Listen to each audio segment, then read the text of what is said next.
Next up, a school district that's refusing to take millions in federal stimulus money. They didn't go to Oprah for advice either. One county leader called the president's program a sham that would only end up costing the district more money in the end. We have that guy, that gutsy guy, Chairman Stewart. Prince William County Board of Advisors is here. Sir, why are you turning away $17 million? I assume you could use it. Is that right? Well, everyone could use $17 million, I think. But the problem, Eric, with the program is that it creates the illusion of creating jobs. They would provide us the funds to hire 180 teachers for 1 year. But after that, the County Board of Supervisors, the county of Prince William County, would be on the hook for paying for their salaries for every year thereafter. So it's just kind of an inducement to create these jobs for 1 year, and then after the year is up, we'd either have to fire the teachers or raise taxes, and frankly, we're unwilling to do either of those options. All right, so we just saw a situation where when strings were attached to a stimulus or a financial gift, let's call it, the teachers union was against it because the strings weren't good. Now, where are the teachers unions on this $17 million? Well, of course, I've never met a teachers union that didn't want more money, even if it was an irresponsible thing to do. And as you can imagine, we're getting criticized by the teachers union in Prince William County for saying that we're not going to accept the funds under those conditions. All right, hang in there, sir. I want to bring in the panel. Penny, here it is. I have to go back to you. The exact opposite side of the coin of the money with strings attached.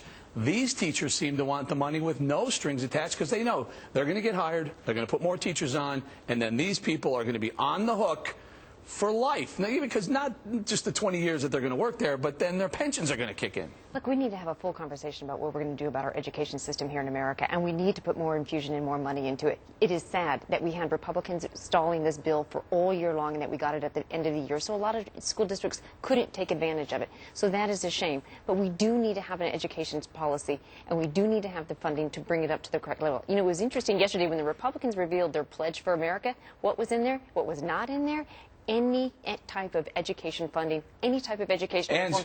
Education was teachers need more money. Unlimited. Right. I'm trying to figure it out. Do they want the money? Do they not want the money? We have two different segments here. Need the money. Only want the money when it's going to directly benefit them and their pocketbooks and their lifestyles and their way of life, as you talked about But what before. is wrong with putting more money into our education system so we don't have 40 kids in the classroom? They didn't want it in Newark. They didn't want the 200. They said, be careful. We're not sure this is the right way to spend the money.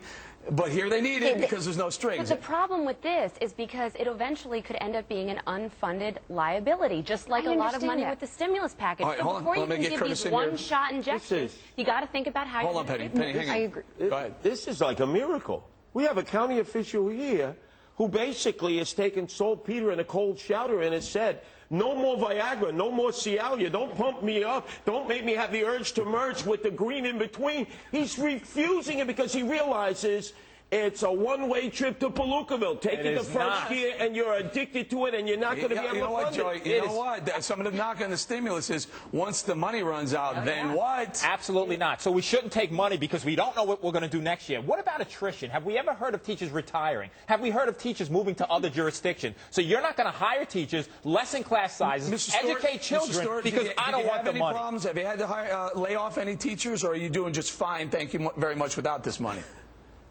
4 years ago, we started cutting our county budget. We cut it by $184 million. We cut taxes, and now private industry is flourishing in Prince William County. We're #1 in job growth in the Commonwealth of Virginia, #1 in the D.C. region.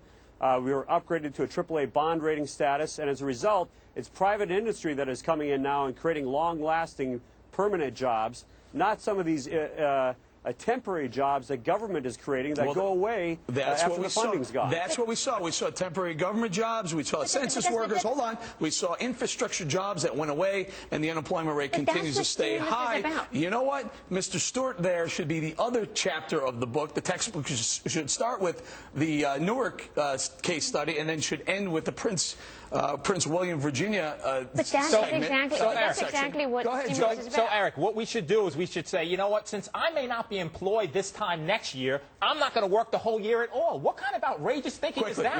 Work when you have the opportunity. Quickly. This proves that abstinence is the cure. Abstain from taking the money and you'll be better off. Or does it prove that the free market, that let the private sector create the jobs, don't let the government get involved, because those jobs go away anyway? We've seen what's happened. The government's tried. It's wasted almost $1 trillion. Now let's let the private sector do it. All right, we're going to say thank you to Corey Stewart for Take the joining money. us today. Coming up on Wall Temporary Street, it's targeted. bull.